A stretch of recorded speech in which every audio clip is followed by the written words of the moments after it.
right, welcome back to Rohrich Knows podcast, helping you become a better and more educated you about all things in medicine and plastic surgery.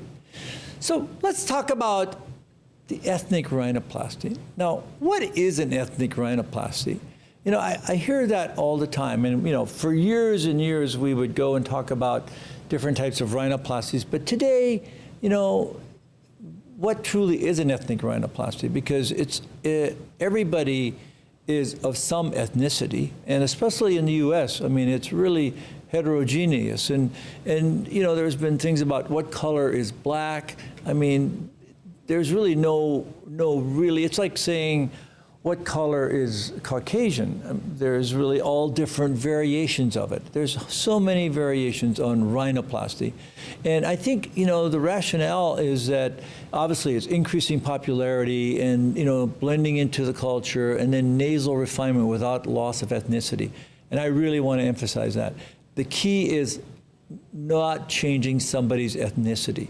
So what are these common characteristics that we see? You know, whether you're black, Hispanic, Middle Eastern, South Asian, Indian, you know, I think there's a blend of all of these things, just like in Caucasians. Everybody has different skin texture.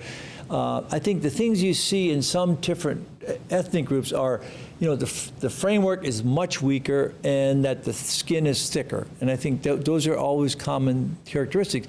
The key thing you don't want to do is you want to distort and the ethnicity of the patient. And really, the poster child for that, unfortunately, is the incredibly talented Michael Jackson, you know, who really had too many rhinoplasties and really actually almost, you know, it's really destroyed, you know, his nose and, of course, eventually so much else. And the key is you really can't blame the patient so much. You have to also assess the blame on the surgeon, because you've got to say no to that, because the most important thing in any type of ethnic group is you got to have it harmonious with the face. You have to retain ethnicity. Let me repeat that. You have to retain ethnicity while making it pleasing, naturally appearing, and keeping the function of the nose. Keep it looking like it's within the ethnicity of the patient. So I don't care what type of characteristics you have to do that. And of course, there are different things that you'll do that I'll talk about. If you have thicker skin, there are different things you must do to build up the structural support and to close the dead space. So these are all things that are very, very important to do. So the major differences, like I mentioned, are the skin and the framework. Those are the most important differences that you see in different types of ethnicities. So how do you fix those? You know, and I'm going to go through and share with you some of those. And then, of course, often it's the framework then becomes really what the problem is. You know, the dorsum may be low, the tip may droop more, and the problems with the bulbous tip are obviously amplified. But you must stay harmonious and you must retain ethnicity. And in this patient, you know, she's a Hispanic American, and she basically wanted to have her nose look to match her face. And so we took the bump down, we brought the tip up, we structured it, we had to defat the tip, and we had to shape it and contour it. And these things all make the patient look harmonious. They look natural. And I think that's the key. You want to make it look natural. So another patient, African-American patient, didn't like her bulbous tip or wide dorsum or wide base. And so we just reshaped her dorsum and her tip and just made her nose look more natural. And she had a dorsal hump. So we shaped that and we remodeled it. And I think those are things that retain their ethnicity.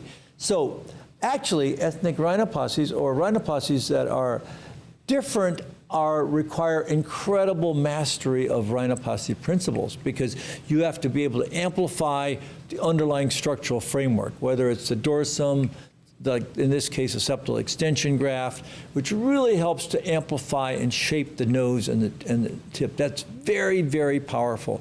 And then reshape the tip, make it look good, and then ideally shape it. And I think these are the structural components that are so critical.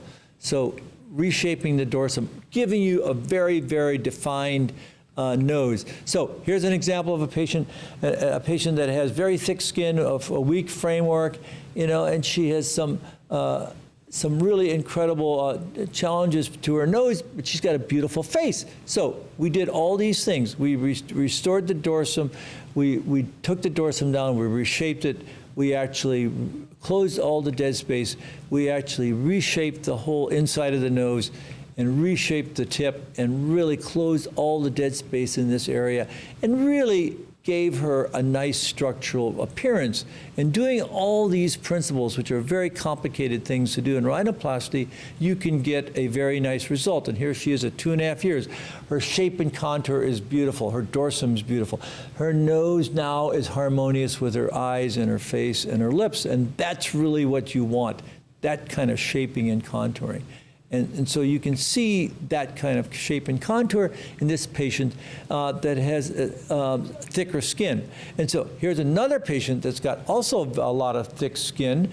And, so the principles are no different. You want to restructure the shape, redo the dorsum, bring the tip up, shape it, give it a natural look, a natural looking nose.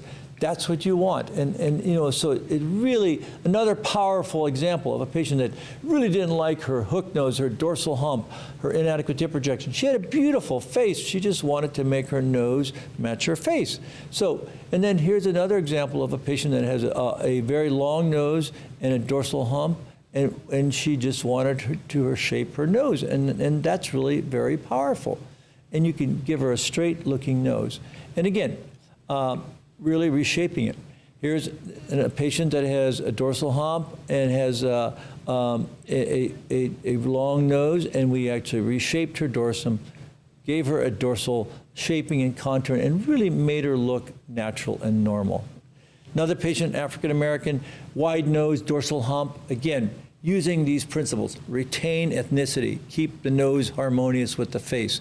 In this case, there was grafts put on the dorsum and the tip, reshaped her dorsum, give her a nice looking nose. Again, the theme here is commonality. Caucasian patient, no different.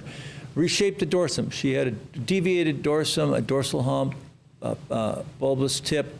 We reshaped it and dorsal and reshaped the dorsum, made it harmonious with her tip and her face. Again, a patient that had an ethnic patient that had revision rhinoplasty. And so we reshaped her dorsum. We gave her structure. We actually restored her function and her aesthetics. And I think these are all things that require the finesse on the principles of rhinoplasty. So the ethnic rhinoplasty is really a rhinoplasty that requires specialized attention to details and a sense of aesthetics that makes it harmonious with the face. And I think that's really the summary. So the key in any type of rhinoplasty is you retain the ethnicity of that patient. You analyze what's there, and you actually ask about the 3 things that bother them the most, and then you actually go about fixing it using the structural principles of rhinoplasty. And this is a very hard thing to do because rhinoplasty is by far the hardest procedure we do in all of aesthetic plastic surgery. So in answer to those questions about what is an ethnic rhinoplasty, it's a rhinoplasty for all seasons and all reasons. And it's very complicated. And to really master ethnic rhinoplasty, you have to master rhinoplasty because today everybody's nose has some ethnic characteristics, and that's really the bottom line. So leave me your thoughts, leave me your comments and your DMs, and I'll be happy to answer them. So until next time, stay safe, stay informed.